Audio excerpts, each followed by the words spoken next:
Medina দ্বিতীয় খলিফা তো হযরত ওমর। সকালবেলা তার দরবারে একটা যুবক আসি বলল, ও মদিনার খলিফা, ও মদিনার রাষ্ট্রপতি, আমি কয়দিন ধরে তোমার দেখা পাই না ও খলিফা। ও মদিনার খলিফা, আজকে আমি বহু ভাগ্য আপনার সাথে দেখা পাইলাম। আমার মনে আবেগ, আমি মানুষের মুখে শুনছিলাম গো খলিফা, আপনি বলো অসহায় মানুষকে সহায় করে, গরিবের কাছে আপনি দাঁড়ান। খলিফা ওমর বলে, ব্যথাক, কোথায় তোমার বাড়ি, কি নাম তোমার, কি অসহায়, কি সহায় করা লাগে? যুবকটা বলল, ও খলিফা, আমি একজন বিদিন, আমি একলে হান্দা যুদ্ধের মধ্যে মুসলমানের কাছে বন্দী হয়েছি। খলিফা গো, তোমার একজন সাহাবী হযরতে মুবারক রাদিয়াল্লাহু তাআলা, উনি আমাকে গোলাম হিসেবে আমাকে বাড়িতে কিনে আনছে। ওগো খলিফা, আমি মুবারকের বাড়িতে আর আমি গোলাম হিসেবে থাকতে পারি না।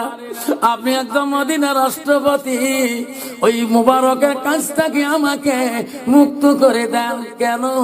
ওনাকে যত দিরহাম টাকা দিয়ে আমাকে কিনে আনছে, প্রতিদিন 200 কোটি টাকা দেয়, 2 দিরহাম টাকা দেয়, তবু আমার ঋণ বলে এখনো শোধ হয় না। মদিনার রাষ্ট্রপতি ওমর বলছে, বেটা, তুমি যে প্রতিদিন 200 দিরহাম টাকা দাও, তোর ইনকাম কি বলো?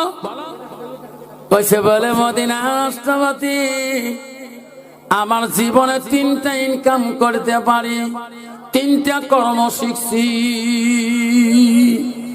ওই ওই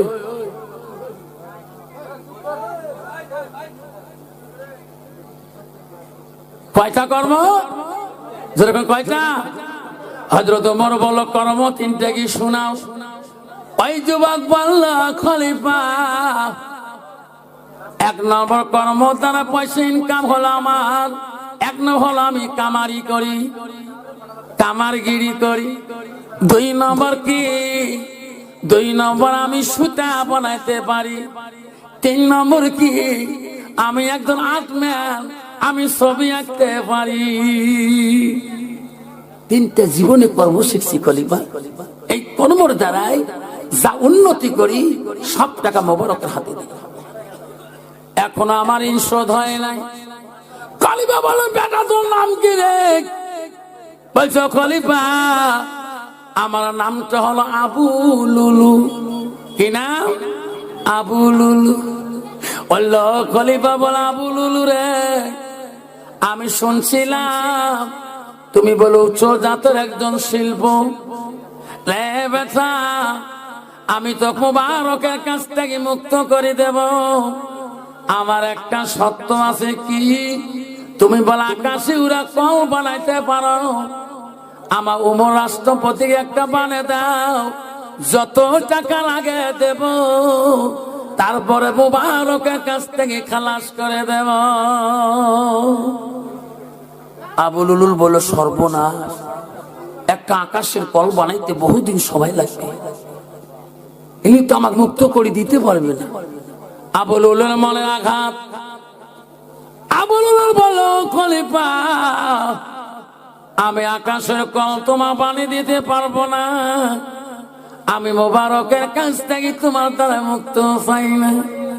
চলে গেলাম। আবু লুলুর মনের আঘাত। এই মদিনা রাষ্ট্রপতি, আমি শুনছিলাম তোমার সামনে কেউ জোরে কথা বলতে পারে না, তরবাল টানি বাই করে আমি আবু লুলুল প্রতিশ্রুতি করলাম, একদিন হলো আমি এই কথা প্রতিশোধ ছাড়ব না। শেষ করে দেব, শেষ করে দেই। যাক বাবা, শোনাচ্ছেন আমার পরবর্তী আর 2 জন বক্তা আছে নাকি? না, 2 জন আছে, হুজুর আছে না? হ্যাঁ, কোন হুজুর? মনি হুজুর। হ্যাঁ, ঠিক আছে, হুজুর শেষ করে দোয়া, হুজুর দোয়া করে দেবে। খালি আমি 5 মিনিট। কষ্ট হবে? কষ্ট হবে না, হুজুর যাও, আসবে আসবে আসবে বাবা। কোন পুলির হাতে মুড়ি দিতাম। বাবা আমার সোনা সালাম সরে চাষ করে দে আব্বানা। আবু লুলুল মনে আবেগ, বহুদিনের দুঃখ, ঠিক না ঠিক? আবু লুলুল একদিন মুসলমানদের রূপ নিয়ে পোশাক পরিচ্ছেদ পরিয়ে মদিনায় ছিল, যে মসজিদে হযরত ওমর খলিফা রাষ্ট্রপতি নামাজ পড়ে। আব্বা ধ্যান দিয়ে শুনবেন 10টা মিনিট। আব্বা রে, মদিনার রাষ্ট্রপতি হযরত ওমর মসজিদে আসে বসে আছে ইমামের জায়গায়। সাহাবা কেরাম আসতেছেন, মুমিন মুত্তাকিন আসতেছেন। আবু লুলুল ওই দিন মুসলমানের রূপ নিয়ে আসছে, ওই তলোয়ারটা ওই পোশাকের ভিতরে ছিল। বাবারা, ওই জন্য বলছি বাবা আমাকে 11টার ধরে 1 ঘন্টা কথা বল, কিন্তু আমাকে তো দেয় না। আমি হলাম টাইম শেষ করে রাতে লোক না যায়।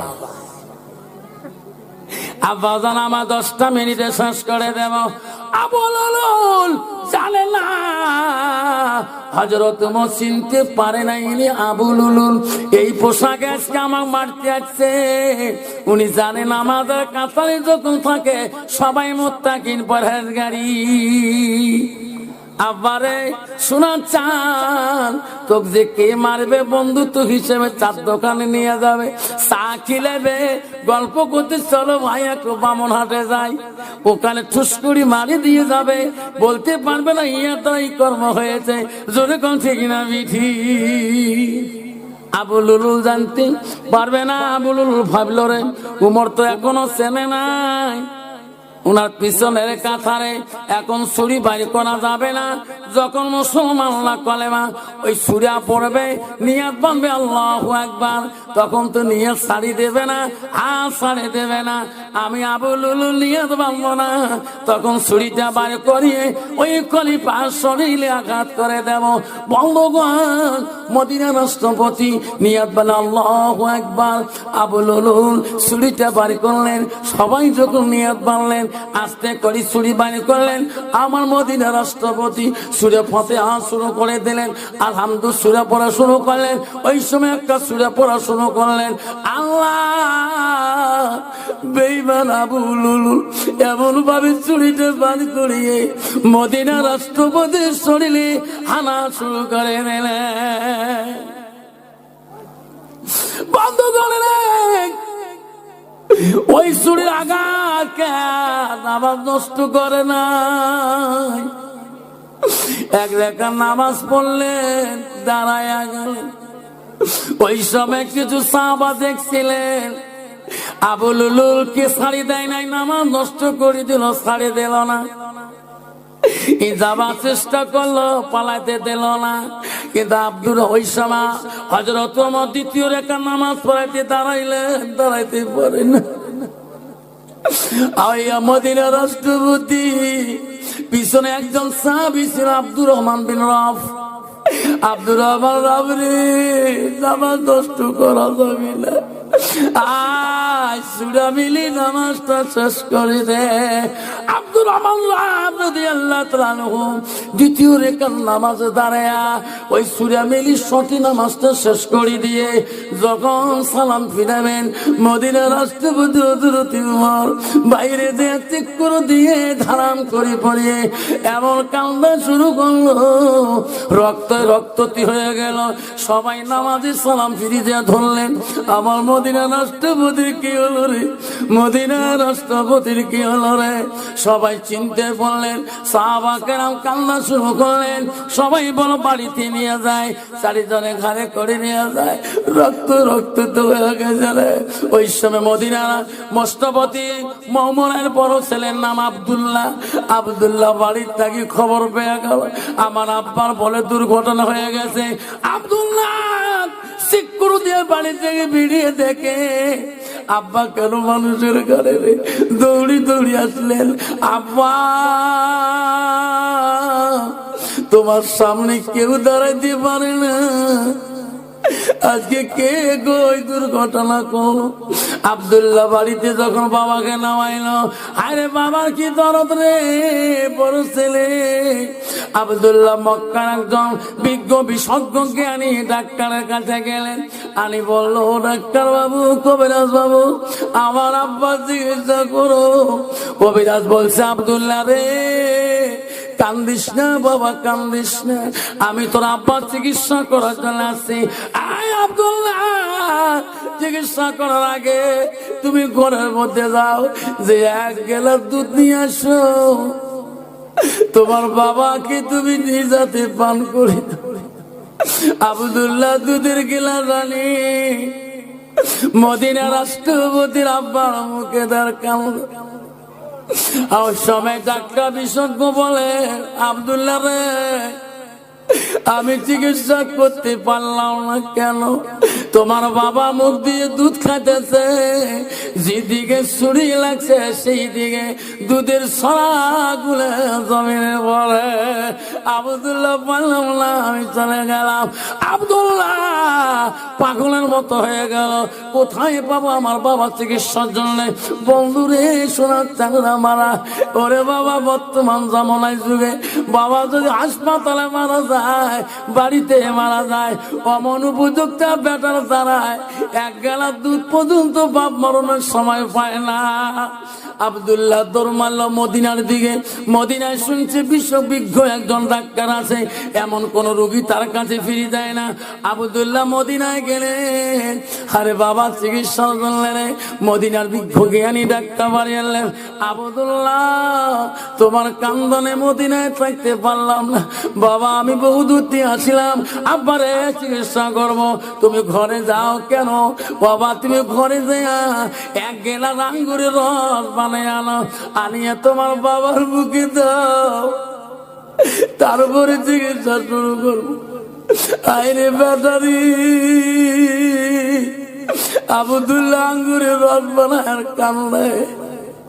আনি বাবার মুখে দেয়, আঙ্গুরের রস মুখে দেয়।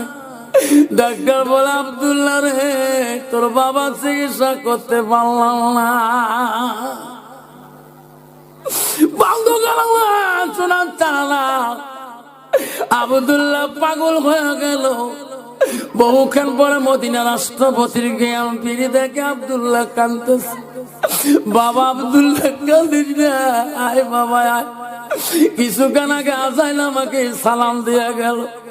হযরতে রাষ্ট্র উমর দেখে তার মেয়ে উম্মা হাফসা, ওই যে হাফসা, হযরতে হাফসা উমরের একটা মেয়ে হাফসা রাদিয়াল্লাহু আনহা, হাফসা কাঁদি পাগল হয়ে গেছে। মা, হাফসা রে, আয় রে মা, এত কান্দি কেন, পাগল হয়েছিস রে মা? আয় রে বেটি আয়, তোর মা কালটা আমার মুখের কাছে একটা কথা বলি জানলে মা, কান্দিস না রে মা। আজান আমাকে সালাম দিয়া গেছে। আফসা আসিয়ে তোর বাবার কাছে কানের কাছে বললো, আব্বা কি বলতে চান ইশারায়? ওই সে হযরত উমর তার মেয়ে হাফসার কানে কানে বলছে, আমি রাষ্ট্রপতি হতে পারি, জমিদার হতে পারি রে বেটি, আজকে আমি সব কিছু ছাড়ি দিতেছি। বেটি রে, আজকে তুমি আমার কলিজার টুকরা রে বেটি, এমন একটা লোকের কাছে তো পাঠিয়ে দেবো, আমার জন্য তুমি সাহায্য আনবি কিনা, আমার জন্য তুমি ভিক্ষে করবি কিনা, আমার জন্য তুমি দান চাবি কিনা? বলছে, বাবা কোথায় যাব, আমি কেন যাব না? বেটি রে, তুমি বিশ্ব নবী রাসূলুল্লাহ স্ত্রী মা আয়েশা আম্মা জানের কাছে যাও। কেন আব্বা? বেটি, নবীজি যে জায়গায় শুয়ে আছে, তারপরে আবু বকর শুয়ে আছে, আবু বকর পরে জায়গাটা খালি রে বেটি, কারো খবর হয় নাই। আয়েশার কাছে যে বলো, ওই জায়গাটা আমাকে দান করবে কিনা? হযরত হাফসা কাঁদতে কাঁদতে মা আয়েশার কাছে যায়। আয়েশা বলে, হাফসা রে কান্দিস কে? আমার আব্বা কবরে গেছে, তোর আব্বা কবরে যাবি, তার জন্য কান্দা লাগে না। হযরত হাফসা বলছে, বোন আয়েশা তুমিও নবীর স্ত্রী, আয়েশা আমিও হাফসা নবীর স্ত্রী, তোর অধিকার আছে রে বোন, মোর অধিকার আছে। বনি রে আমার রাসূল যেখানে শুয়ে আছে, তারপরে তো তোরা বাবু বক্ক শুয়ে আছে, তারপরে জায়গাটা খালি রে বোন। আমি হযরত উমরের মেয়ে, তোর কাছে সাহায্য চাই, ওই জায়গাটুকু আমার আব্বার জন্য দান করবেন কিনা? হযরত আয়েশা বলছে, বনি রে আমার আশা ছিল আব্বার পরে আমি শুয়ে থাকবো, নবী থাকবে, আব্বা থাকবে, তারপরে আমি থাকবো, কিন্তু আমার আর থাকা হবে না, কারণ তোমার আব্বা আমার আব্বা প্রেমিক বন্ধু ছিল, তোমার আব্বা এত নবীকে ভালোবাসছিল, আমার আব্বা নবীকে এত ভালোবাসছিল, আমি সেই বন্ধুকে ছাড়িয়ে আমি আয়েশা থাকতে চাই না। যা হাফসা কথা দিলাম, আমি আয়েশা কথা দিলাম, আমার আব্বার পরে তোর আব্বা আবু হযরত উমরের কবর এখানে হবে। জোরে বল সুবহানাল্লাহ।